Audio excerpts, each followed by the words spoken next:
नमस्कार दोस्तों, हमारे चैनल में आप सभी का स्वागत है।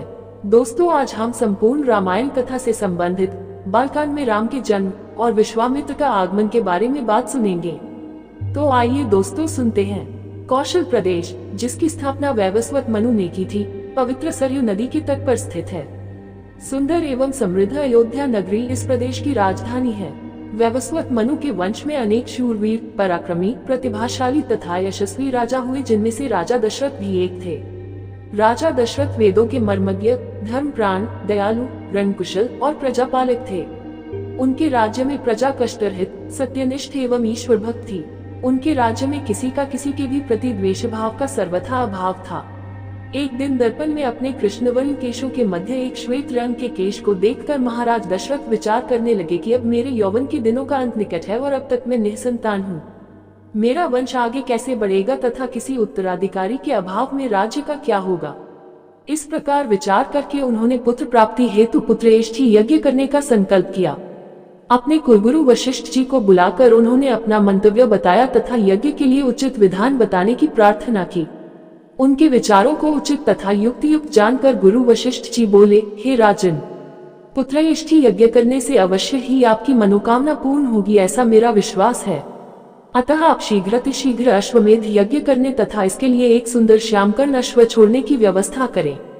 गुरु वशिष्ठ की मंत्रणा के अनुसार शीघ्र ही महाराज दशरथ ने सरयू नदी के उत्तरी तट पर सुसज्जित एवं अत्यंत मनोरम यज्ञशाला का निर्माण करवाया तथा मंत्रियों और सेवकों को सारी व्यवस्था करने की आज्ञा देकर महाराज दशरथ ने रनिवास में जाकर अपनी तीनों रानियों कौशल्या, कैकेयी और सुमित्रा को ये शुभ समाचार सुनाया।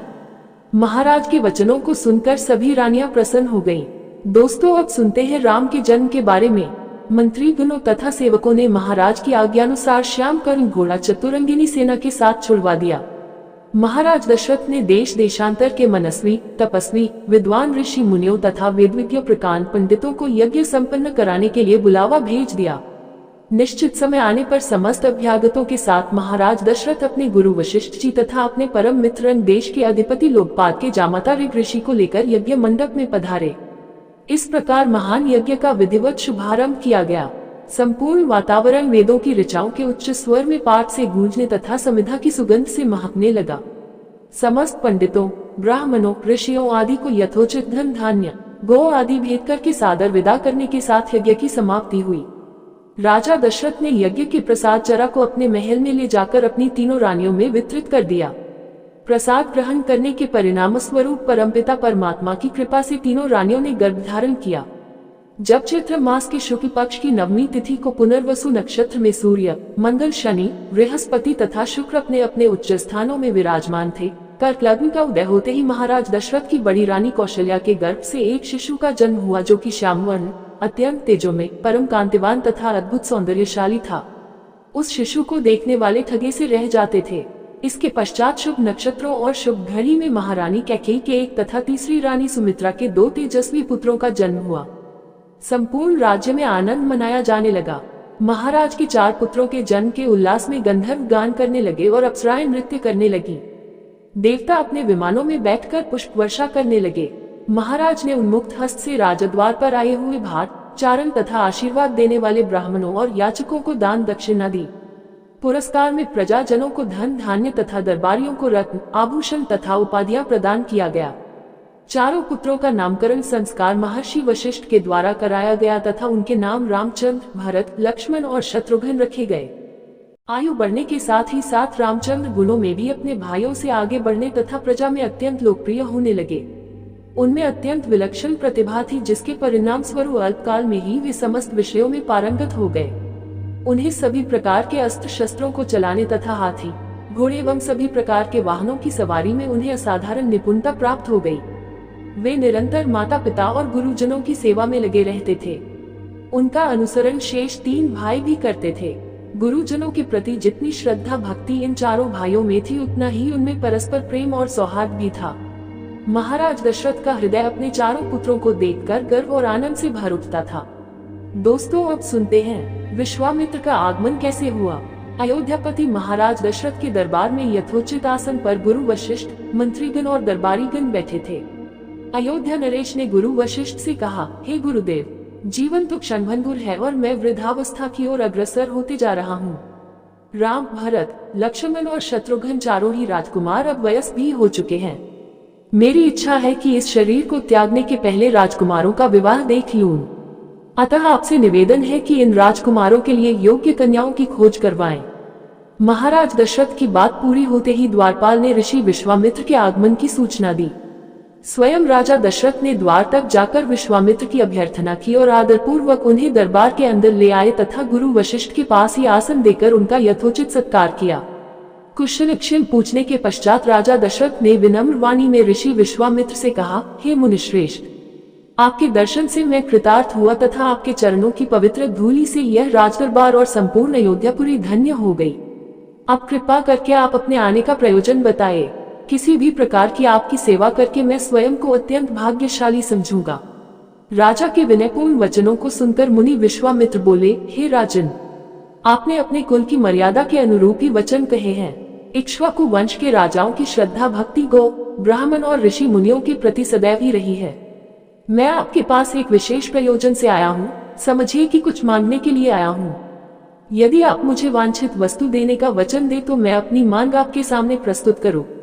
आपके वचन न देने की दशा में मैं बिना कुछ मांगे ही वापस लौट जाऊंगा। महाराज दशरथ ने कहा, हे ब्रह्मर्षि, आप निसंकोच अपनी मांग रखें। संपूर्ण विश्व जानता है कि रघुकुल के राजाओं का वचन ही उनकी प्रतिज्ञा होती है। आप मान तो मैं अपना शीश काट कर भी आपके चरणों में रख सकता हूँ। उनके इन वचनों से आश्वस्त ऋषि विश्वामित्र बोले, राजन, मैं अपने आश्रम में एक यज्ञ कर रहा हूँ। इस यज्ञ की पूर्णाहुति के समय मारीच और सुबाहु नाम के 2 राक्षस आकर रक्त, मांस आदि अपवित्र वस्तुएं यज्ञ वेदी में फेंक देते हैं। इस प्रकार यज्ञ पूर्ण नहीं हो पाता। ऐसा वे अनेक बार कर चुके हैं। मैं उन्हें अपने तेज से श्राप देकर नष्ट भी नहीं कर सकता, क्योंकि यज्ञ करते समय क्रोध करना वर्जित है। मैं जानता हूँ कि आप मर्यादा का पालन करने वाले ऋषि मुनियों के हितैषी एवं प्रजावत्सल राजा हैं। मैं आपसे आपके ज्येष्ठ पुत्र राम को मांगने के लिए आया हूँ, ताकि वह मेरे साथ जाकर राक्षसों से मेरे यज्ञ की रक्षा कर सके और मेरा यज्ञानुष्ठान निर्विघ्न पूरा हो सके। मुझे पता है कि राम आसानी के साथ उन दोनों का संहार कर सकते हैं। अतः केवल 10 दिनों के लिए राम को मुझे दे दीजिए। कार्य पूर्ण होते ही मैं उन्हें सकुशल आपके पास वापस पहुंचा दूंगा। विश्वामित्र की बात सुनकर राजा दशरथ को अत्यंत विषाद हुआ। ऐसा लगने लगा कि अभी वे मूर्छित हो जाएंगे।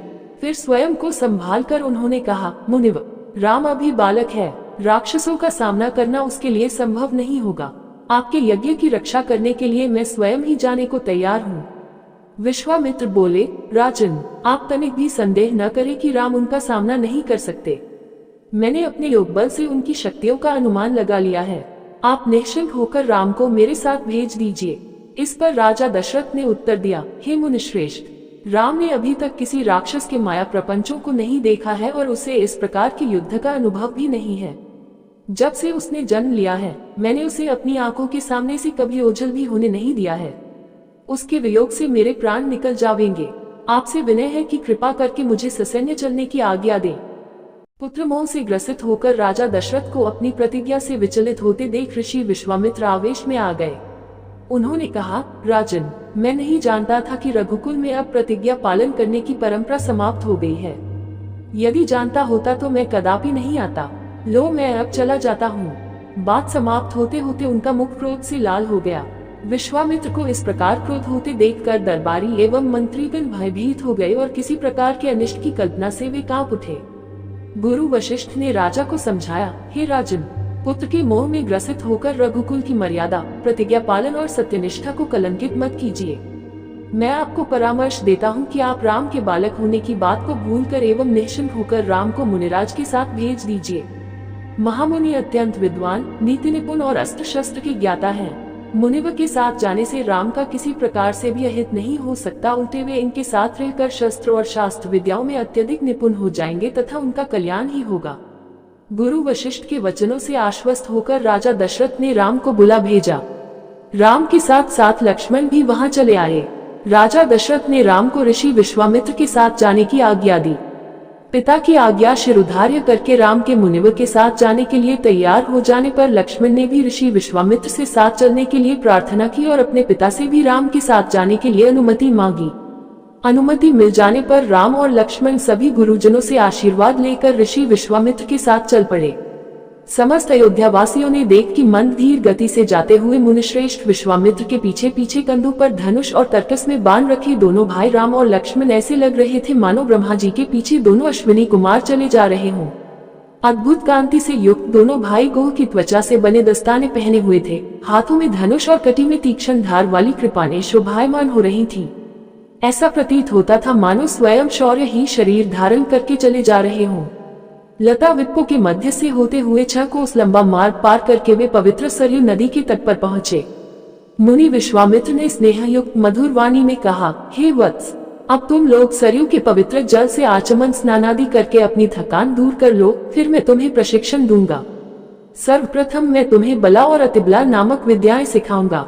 इन विद्याओं के विषय में राम के द्वारा जिज्ञासा प्रकट करने पर ऋषि विश्वामित्र ने बताया, ये दोनों ही विद्याएं साधारण हैं।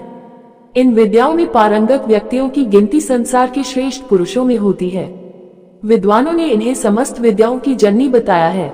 इन विद्याओं को प्राप्त करके तुम भूख और प्यास पर विजय पा जाओगे। इन तेजों में विद्याओं की सृष्टि स्वयं ब्रह्मा जी ने की है। इन विद्याओं को पाने का अधिकारी समझकर मैं तुम्हें इन्हें प्रदान कर रहा हूँ। राम और लक्ष्मण के स्नानादि से निवृत्त होने के पश्चात विश्वामित्र जी ने उन्हें इन विद्याओं की दीक्षा दी। इन विद्याओं के प्राप्त हो जाने पर उनके मुखमंडल पर अद्भुत कांति आ गई। तीनों ने सरयू तट पर ही विश्राम किया। गुरु की सेवा करने के पश्चात दोनों भाई तृण शैयाओं पर सो गए। उम्मीद करते हैं दोस्तों आपको ये संपूर्ण रामायण कथा से संबंधित बालकांड में राम के जन्म और विश्वामित्र का आगमन ये विचार सुनने में अच्छे लगे होंगे। दोस्तों, विचार सुनने में अच्छे लगे हैं तो कृपया करके चैनल को सब्सक्राइब जरूर करें जी। इसी के साथ विदा लेते हैं। कल फिर इसी प्रकार के विचार लेकर हाजिर होंगे। जय श्री राम सभी को जी।